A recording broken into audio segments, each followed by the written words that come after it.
Hello, je suis Padawan, content de te retrouver aujourd'hui. Je teste un tout nouveau format de podcast. Donc, si tu sais pas ce que c'est un podcast, c'est en gros un format audio, pardon, que tu peux écouter un peu partout. Donc, soit dans ta voiture, petit déjeuner, etc. Donc, ça te permet uniquement de te concentrer sur la qualité du contenu et non sur les images qui peuvent des fois te perturber un peu. Alors, aujourd'hui, je vais te donner les 5 clés pour perdre du poids. Donc, cette vidéo s'adresse à toi si jamais tu veux mincir ou tu vas en apprendre un peu plus par rapport à l'alimentation et aux petits hacks stratégie. Et bien entendu, tu retrouveras tous les podcasts donc sur les plateformes. Donc, tu auras SoundCloud, iTunes, Deezer, Spotify, etc. Là, je l'ai fait sur YouTube pour une fois pour essayer de t'avertir que potentiellement il y a du gros contenu qui arrive sur le podcast. En tout cas, j'espère que ça te plaira vraiment. C'est un tout nouveau format, donc n'hésite pas à me dire juste en dessous si jamais ça te plaît, à t'abonner sur le petit bouton qui est juste ici. Et nous, on y va. Bonne écoute.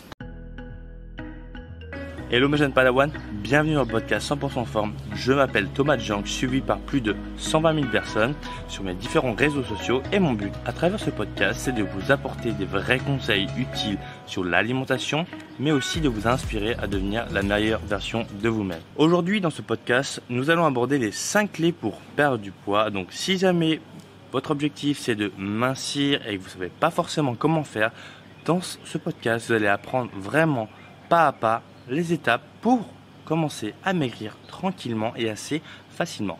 Encore une fois, ceci est mon premier podcast, donc n'hésitez pas à me donner votre feedback dans les commentaires, à me mettre un 5 étoiles sur iTunes, à mettre un like ou tout simplement voilà, à me donner votre encouragement. C'est toujours très important lorsqu'on commence. Donc merci à tous et bonne écoute. Alors, la première chose à faire lorsqu'on veut perdre du poids, c'est pourquoi vous voulez perdre du poids. Ça va être la première question hyper importante à se poser. Donc ça va être par rapport à la profondeur de l'objectif. Beaucoup de gens se trompent un peu dans leur objectif et ont des objectifs qui sont trop superficiels. On va comparer les objectifs intrinsèques, donc la motivation intrinsèque et la motivation extrinsèque. Alors qu'est-ce que c'est que tout ça? La motivation intrinsèque, c'est une motivation qui est intérieure par rapport à vous-même, mais vraiment à des objectifs qui vous concernent. Ensuite, la motivation extrinsèque, on sera plutôt sur une motivation extérieure, donc par exemple plaire à quelqu'un, maigrir pour la société, se faire beau pour l'été, voilà à peu près le type de motivation extrinsèque. Il faut savoir une chose, c'est que ce type de motivation donc extrinsèque est en général pas hyper fiable et mène souvent à l'échec. Donc le plus important, si on veut avoir déjà une première étape pour perdre du poids, ça va être de savoir pourquoi vous voulez perdre du poids. Et la raison réelle, la raison profonde, plus votre raison sera profonde et intrinsèque, plus vous aurez des chances de réussir. Si je prends mon cas, ma motivation pour réussir, c'est vraiment d'apporter le meilleur possible et devenir la meilleure version de moi-même et surtout pouvoir me retourner et être satisfait entièrement de ce que j'ai fait et des actions que j'ai prises. Chaque jour, j'essaye de faire une action qui me mène vers mon objectif. Ensuite, la deuxième étape, ça va être le déficit calorique. Alors, déficit calorique, qu'est-ce que c'est? C'est concernant votre alimentation. Donc, si on se base sur une dépense énergétique journalière, donc ce que vous devez manger par jour, eh bien, le déficit calorique, ça va être de réduire donc, cette dépense-là. Donc, si on prend l'exemple de 2000 kcal, ça va être votre DEJ, donc votre dépense énergétique journalière. C'est-à-dire que quand vous mangez à 2000 kcal, vous ne perdez pas de poids. Maintenant, si vous commencez à manger moins, c'est là que vous allez commencer à perdre du poids. Donc là, on va parler de déficit calorique. Partons de ce point de vue-là, on va avoir plusieurs chiffres. On va avoir du 10%, 20%, 30%, 40%, 50% même pour les plus en surpoids.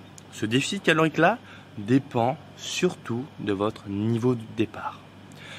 Plus vous allez être mince, plus le déficit calorique sera petit. Plus vous allez être en surpoids, plus le déficit calorique sera grand. C'est pour ça qu'il n'y a pas vraiment de règle générale.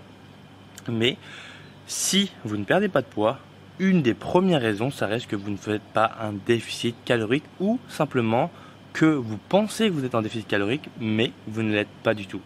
Donc pensez à regarder ce que vous mangez et regardez si jamais vous êtes vraiment en déficit. L'avantage en général du déficit, c'est que c'est facile à voir. Il suffit d'avoir une application comme MyFitnessPal qui calcule vos apports en calories et vous dit si jamais vous mangez trop ou pas assez. Donc le petit problème par rapport au déficit calorique, c'est que Si vous le faites de manière trop agressive, bien il se peut que vous ayez un effet yo-yo. Et l'effet yo-yo, c'est tout ce que on ne cherche pas, parce qu'on ne cherche pas à perdre du poids pour le reprendre par la suite, on veut le perdre pour de bon. Donc c'est pour ça que ça va être important de doser ce déficit calorique là, de ne pas être trop agressif ni pas assez agressif, parce que pas assez agressif, on ne perdra rien selon votre métabolisme. Ensuite, la troisième clé, ça va être de être réaliste par rapport à votre objectif. Alors j'aime bien dire ça, mais si ça fait 10 ans que vous cherchez à perdre du poids, n'espérez pas perdre en un mois l'équivalent de 10 ans de malnutrition, de mauvaise santé, de mauvaise activité physique. Il faut être réaliste par rapport à ça. Il faut se dire, ok, ça fait 10 ans que je suis en surpoids. Réaliste, ce serait quoi? 1 an? 2 ans? Pour commencer à avoir des résultats et à commencer, entre guillemets, à perdre facilement. Le problème, c'est que la plupart des personnes se fixent des objectifs beaucoup trop hauts et ils n'arrivent pas à les tenir. On va essayer de perdre 5 à 10 kilos en une seule semaine, ou en un mois, ou en 2 mois. Mais ça mène à quoi? Ça mène à l'échec. La plupart du temps, c'est ce qui se passe dans les pertes de poids. On veut absolument perdre le plus rapidement possible. Et dès qu'il va y avoir, entre guillemets, un petit couac, les personnes vont abandonner et vont se dire que j'ai pas réussi à perdre mes 10 kilos en une semaine, ou en, allez, on va être gentil, en un mois. Donc j'abandonne. J'ai perdu uniquement que 4 kilos. Donc soyez réaliste par rapport à vos objectifs. Visez légèrement plus bas. Donc au lieu de viser 10 kilos en 2 mois, vous pouvez viser 10 kilos en 3 mois, 4 mois, 5 mois, 6 mois. Parce qu'à vrai dire, la question que j'aimerais vous poser, c'est: est-ce que c'est vraiment une course? Est-ce que ce ne serait pas plutôt un marathon? Un marathon d'une vie, donc de mettre en place des habitudes alimentaires, des bons exercices, faire les bons choix. Et c'est comme ça qu'on va réussir à perdre du poids. C'est pas en allant le plus rapidement possible, c'est en comprenant comment finir ce marathon, comprenant comment faire cette ascension de cette montagne. C'est vraiment cette partie-là qui est le plus compliqué. Moi, en général, c'est ce que j'apprends le plus à mes élèves, c'est vraiment cette partie nutrition, comment faire pour bien manger facilement et bien s'entraîner. Déjà, ça va être les clés pour arriver à son objectif. Ensuite, la quatrième clé pour perdre du poids, ça va être de faire une activité physique. J'ai beaucoup de gens qui me disent: oui Thomas, ou à travers les pubs qu'on peut retrouver sur le net, oui moi je veux perdre du poids sans effort, je n'aime pas le sport, etc. Alors il faut savoir une chose, je vais être assez franc, le mouvement c'est la vie. À partir du moment où tu commences à moins bouger, tu commences à t'engraisser, tu commences à rouiller, tu commences à avoir des problèmes de santé, le mouvement c'est la base. Comme on dit si bien, un avion en l'air est en meilleure santé qu'un avion qui reste au tarmac. Et bien c'est pareil pour un corps. Plus vous allez bouger, plus vous allez faire de l'effort, plus votre corps sera en bonne santé. Donc en termes d'activité physique, qu'est-ce qu'on a pour perdre du poids? Alors bien entendu, on a des activités que j'affectionne particulièrement, notamment avec ma méthode mincir sans cardio. Mais on va retrouver sinon du HIIT, High Intensity Interval Training. Donc en gros, ça va être tout ce qui est cardio à, on va dire, haute intensité avec des temps de pause assez réguliers mais assez courts. Ensuite, on va avoir le cardio lent. Ensuite, on va avoir donc les activités physiques type football, basketball, rugby, badminton, tennis de table, tennis, kayak, enfin bref, toutes ces activités-là. Donc le but, ça va être de choisir une activité qui vous convienne, mais qui ne soit pas trop traumatisante. Le problème à l'heure actuelle, c'est qu'on, entre guillemets, on donne beaucoup de valeur aux personnes qui font du no pain no gain. Donc on va se tourner vers du HIIT, du CrossFit, etc. Mais quand on y réfléchit en termes de coût-efficacité, on n'est pas forcément au top du top. Qu'est-ce que ça veut dire coût-efficacité? C'est simplement que quand vous faites du HIIT, eh bien vous endommagez votre corps beaucoup plus de manière agressive que quand vous faites de la marche à pied ou du cardio ou de la muscu, mais on va dire à basse intensité. Donc ça va être important de comprendre cette notion de stress, parce que quand vous cherchez à perdre du poids, il faut savoir que c'est un stress pour le corps de perdre du poids. quand vous faites un effort, c'est un stress pour le corps aussi. Donc, mis bout à bout, si vous avez une vie stressante, etc., ça peut freiner votre perte de poids, augmenter votre appétit. Et ça, souvent les gens ne le savent pas, mais le facteur stress reste hyper important. Et en général, en plus, on remarque que la plupart des gens dorment mal, donc forcément ont une mauvaise récupération. Donc, mis bout à bout, ça fait que la perte de poids devient très compliquée. Donc moi, en termes d'activité physique, je conseille vraiment de faire une activité qui soit adaptée à vous, même si moi j'ai mes préférences bien entendu, pour avoir justement le meilleur objectif possible. Si votre objectif c'est de mincir, vous pouvez mincir, donc tout simplement en descendant votre masse corporelle. Mais après, si votre objectif c'est de mincir, mais d'avoir des fesses plus galbées, moins de gras au niveau des abdos, plus de définition musculaire, et bien là, on sera sur d'autres objectifs, donc forcément d'autres activités. Il va falloir se tourner vers les activités physiques qui vont aller le plus rapidement possible vers cet objectif-là. Si on prend l'exemple du cardio, c'est une belle activité, mais si on veut galber les fesses, ce ne sera pas forcément la meilleure activité en soi. Donc encore une fois, tout est à remettre dans le contexte, et c'est pour ça que c'est très important de comprendre ça avant, pour justement mieux attaquer par la suite. Et enfin, le dernier point que j'aimerais vous parler, c'est l'entourage. On dit, et moi je suis persuadé de ça encore une fois, qu'on est la moyenne des 5 personnes les plus proches de nous. C'est d'ailleurs pour ça qu'actuellement je ne vis pas en France mais je vis à Bali.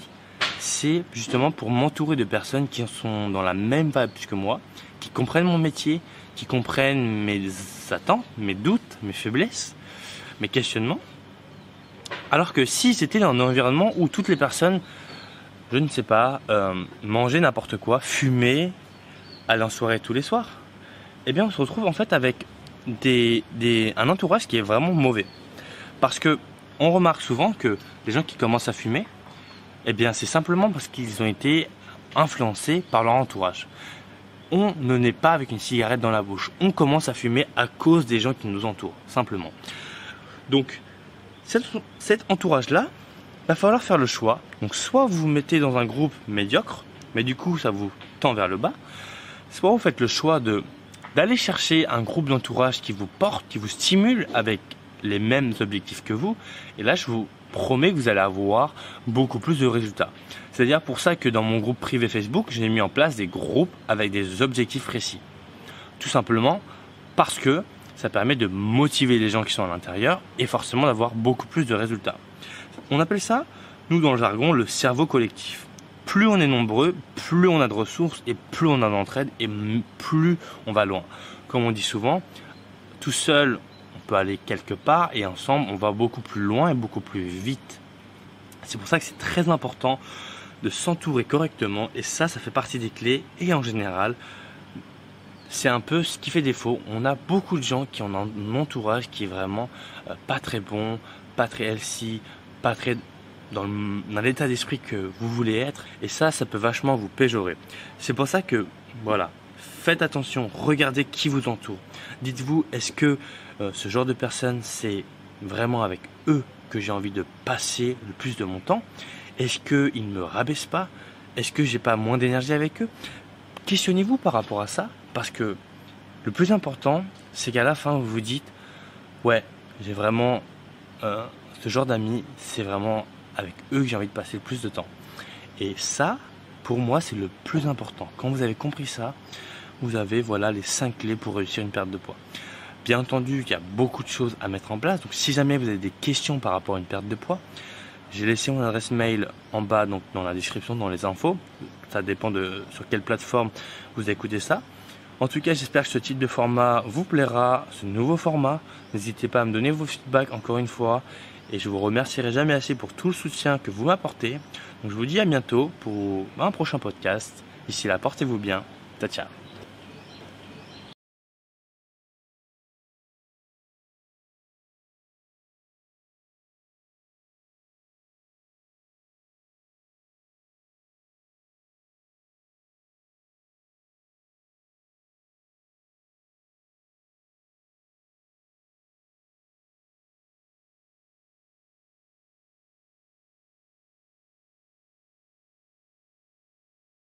Alors du coup j'espère que ça t'aura plu, donc n'hésite pas à me donner ton feedback juste en dessous. Qu'est-ce que j'ai envie de te dire? Bah du coup je vais essayer de faire un podcast par semaine ou deux, je sais pas encore, donc pense à t'abonner pour louper aucune des notifications, etc. Et je te dis à bientôt, ciao.